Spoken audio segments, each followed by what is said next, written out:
Hello, Alame Minglava, Dinima on Nido Chaneliga, Sanelina, the Sabinija, Amutami in a better day, waiting a better day, who to that Jana Lady go, Piabi Mapshabare ship.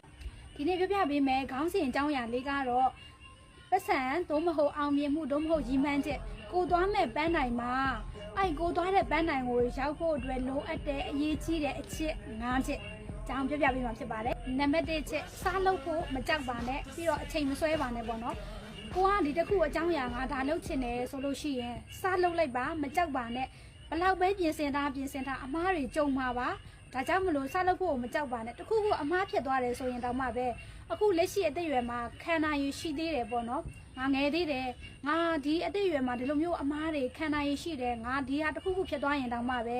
ငါရဲ့လောအားနဲ့ငါပြန်လုပ်လို့ရတယ်ဆိုတဲ့စိတ်မျိုးအဲ့လို pressure တန်ကိုအများကြီးခံနိုင်တယ်ပေါ့နော်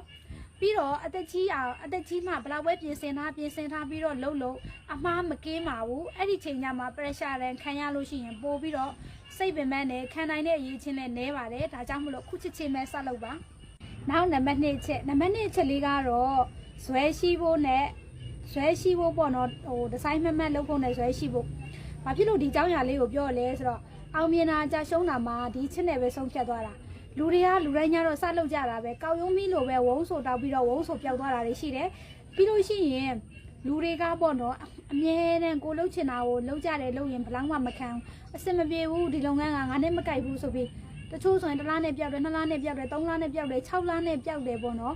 ဒါကအဓိကမဟုတ်ဘူးပေါ့နော်လုပ်ငန်းတစ်ခုကိုလုပ်ပြီးဆိုလို့ရှိရင်ငါဒီလုပ်ငန်းကိုအနှစ်20 30လောက်လုပ်နိုင်လားအဲ့လိုလုပ်နိုင်လားတွေးပြီးမှလုပ်တာကောင်းတယ်ကိုယ့်ရဲ့လုပ်ငန်းမှာဘာဖြစ်လို့ဇွဲရှိဖို့အမြဲဒီဇိုင်းမဲ့ဖို့မမှတ်လုပ်ဖို့လိုလဲဆိုတော့ကိုကဒီຢာကိုကျွမ်းကျင်လို့သူများတွေလုပ်တာမဟုတ်ဘဲနဲ့ကိုကဝါသနာပါလို့လုပ်တာဖြစ်တဲ့အတွက်ကြောင့်မလို့ကိုစပြီဆိုကလေးကနေတွားရတော့ကိုနဲ့ပေါ့နော်ကိုနဲ့အဆက်တာမက်ဆက်တာတော့ဒါကိုကနဲ့ကိုဟိုပြင်ဆင်ပေါ့နော်ကိုကတော့ဒီလုပ်ငန်းကိုကျွမ်းကျင်လာပြီဆိုတာနဲ့ stable ဖြစ်တဲ့အမြတ်တစ်ခု stable ဖြစ်တဲ့နေရာကတော့ရောက်မှသေးကြပါပဲ။ဘာဖြစ်လို့လဲဆိုတော့ဒီနေရာကအရန်ကိုအရေးကြီးတယ်။လူတွေကကြတော့ဘာဖြစ်လို့လဲဆိုတော့စမှတ်ရောက်ပြီဆိုတော့လူတိုင်းစကြတယ်ပြီးလို့ရှိရင်ပျောက်သွားရော။ဒါကအရေးကြီးပါတယ်နံပါတ်2ချက်နံပါတ်3ချက်ကျုံဆုံလာတဲ့အခက်အခဲတွေအကုန်လုံးကိုရှောင်ပြေးမနေပါနဲ့ရင်ဆိုင်ပါလက်ခံပါဘာဖြစ်လို့လဲဆိုတော့ဒီဟာပေါ့နော်လုပ်ငန်းကြာရှုံးတာအောင်မြင်တာဆိုလဲဒီကြားထဲပါပဲဖြစ်သွားတာဘာဖြစ်လို့လဲဆိုတော့မအောင်မြင်တာတွေအဆင်မပြေတာတွေအခက်ခဲတွေဆိုတာကအလုံနေသမျှအမြဲတမ်းရှိနေမှာပဲအဲ့ဒီအခက်ခဲတွေကိုကိုကသွားပြီးတော့အဆင်မပြေဘူးငိုချင်တယ်အဲ့လိုမျိုးပေါ့နော်အဆင်မပြေဘူးစိတ်ညစ်တယ်အဲ့လိုမျိုးကြီးစိတ်ညစ်နေလို့မရဘူးပေါ့နော်စိတ်ညစ်တယ်ဟုတ်တယ်ညက်တာကိုကနေအပြင်းလေးသွားတာဖြစ်တချင်းလေးနားထောင်တာဖြစ် shopping လေးထွက်တာဖြစ်အဲ့တခုခုနဲ့အပန်းဖြစ်ဒါမှမဟုတ်လို့ရှိရင်လည်းခဏလောက်အိမ်မှာအေးစစ်တေးလောက်နားတာဖြစ်တစ်လလောက်နားတာဖြစ်5 3လ6လနားတာဖြစ်နားပြီးမှသတိကပ်ပြီးတော့ငါဘယ်နေရာတွေမှာမှားနေတာလဲငါဘာတွေလိုအပ်နေတာလဲအဲ့လိုမျိုးသတိလေးကပ်ပြီးတော့ကိုယ့်လုပ်ငန်းတွေပြန်ရှာငါသွားရမယ်ပေါ့နော်ငါဘယ်နေရာတွေမှာငါလုပ်ငန်းကတော့မှားနေပြီသူများလုပ်ငန်းတွေကိုစုံစမ်းသူများတွေဘယ်လိုလုပ်နေတာလဲ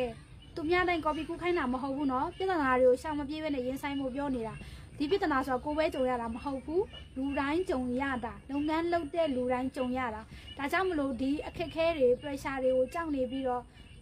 လုပ်ငန်းကြာရှုံးနေဆိုတာလေဒီမှာပဲအောင်မြင်နေကြာရှုံးနေဆိုလဲဒီချစ်နဲ့ဆိုင်တယ်တချို့ကကျတော့လက်လျှော့လိုက်ပြီးမလုပ်ချင်တော့ဘူးဆိုပြီးပြစ်ချလိုက်တာများတယ်တကယ်တမ်းညရင်အခက်ခဲတွေအဆင်မပြေမှုတွေကဘလို့လုပ်ငန်းမဲ့လုပ်နေကြုံရမှာပါဒါတွေကိုလက်မလျှော့ပဲနဲ့ကိုတစ်ချင်နဲ့ကိုသွားချင်တဲ့နေရာကိုတလှမ်းချင်းစီတက်ပြီးတော့ပဲဒီအခက်ခဲတွေကိုဖြေရှင်းရမှာပါဒါကြောင့်မလို့အခက်ခဲတွေကိုလက်မလျှော့လိုက်ပါနောက်နံပါတ်4ချက်ကတော့အနစ်နာခံမှုသူများကိုကူညီဖို့ပေါ့နော်အဲ့ဒီစိတ်လေးထားရမယ်ဘာဖြစ်လို့လဲဆိုတော့လူတွေကကိုနာမည်ရှိနေတဲ့အနေအထားတစ်ခုကနေ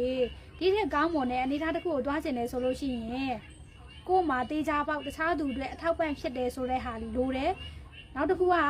သူများကိုအနစ်နာခံနေဆိုတာလိုတယ်ဖျားတောင်မှာပဲဖျားဖြစ်ဖို့အတွက်လေးတင်ချင်တဲ့ကဘာတသိန်းသူ့မှာဘဝပေါင်းများစွာပါရမီဖြည့်လာရတာကိုလည်းအဲ့လိုပဲကိုကတနေရာပေါ့နော်အခုငွေကြေးကနောက်ထပ်ငွေကြေးတနေရာရောက်ဖို့အတွက်ကိုကကောင်းကောင်းမွန်မွန်နဲ့နာမည်တစ်ခုရချင်တယ်ဆိုလို့ရှိရင်ငါကဒီလူတွေကိုဘာကူညီပေးရမလဲငါဘာလုပ်ပေးရမလဲကိုလှုပ်ပေးလိုက်တဲ့ဖြည့်ရှင်းပေးလိုက်တဲ့ပြဿနာပေါ်မူတည်ပြီးတော့ကိုယ့်ရဲ့ငွေဝေလန်းချောင်းတွေအောင်မြင်မှုတွေဆိုတာလေကွာသွားလိမ့်မယ်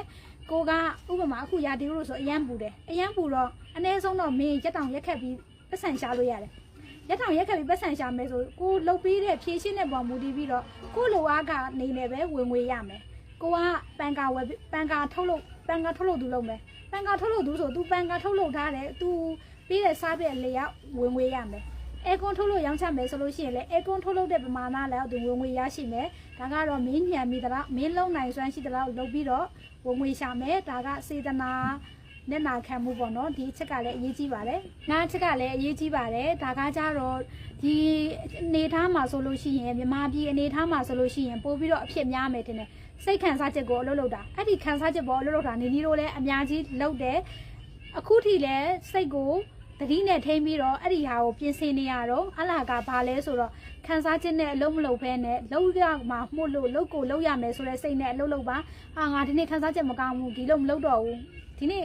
နေဆိုလို့ရှိရင်စနေနေ့တိုင်းမလုပ်ပေးမယ်လို့ပြောထားတယ်အဲ့ဒီဗီဒီယိုတင်ဖို့အတွက်ဒီနေ့စနေနေ့တိုင်းဗီဒီယိုရိုက်ရမယ်ငါဒီနေ့စနေနေ့မရိုက်ချင်ဘူးဆိုပြီးနေချင်းတဲ့နေ့လည်းရှေ့မှာရှိခဲ့တယ်ပေါ့နော်ဒီနေ့လည်း stable အဲ့လိုမျိုးဖြစ်နေတယ်လို့တော့မပြောဘူးဒါပေမဲ့အတက်နိုင်ဆုံးကိုကသတိလေးနဲ့ထိန်းပြီးတော့လှုပ်เสียရှိတာကိုလှုပ်ရမယ်နေပူပူမိုးရွာရကိုလှုပ်เสียရှိတာကိုဆိုင်ကိုလှုပ်เสียရှိတာကိုလှုပ်ရမယ်ပေါ့နော်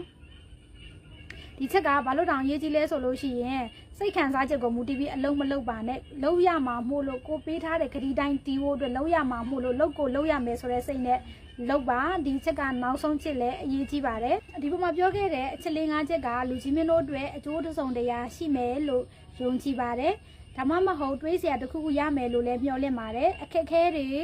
ဇိုင်းမလောက်တာတွေအကုန်လုံးဒီအခြေခံပေါ့နော်သွားတဲ့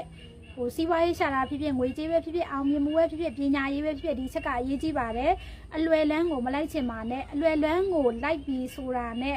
ကိုအခုအပေါ်မြင်ရမယ်ဆိုအဲ့ဒီခုံးမဲ့အမြင့်တွေအောက်ကိုတစ်စစ်နေသွားပြီလို့တွေးလိုက်ပါအဲ့ဒါကကိုရိဘွားမှာကြုံရလို့နီနီတို့ရဲ့ဘ ഹു တုဒ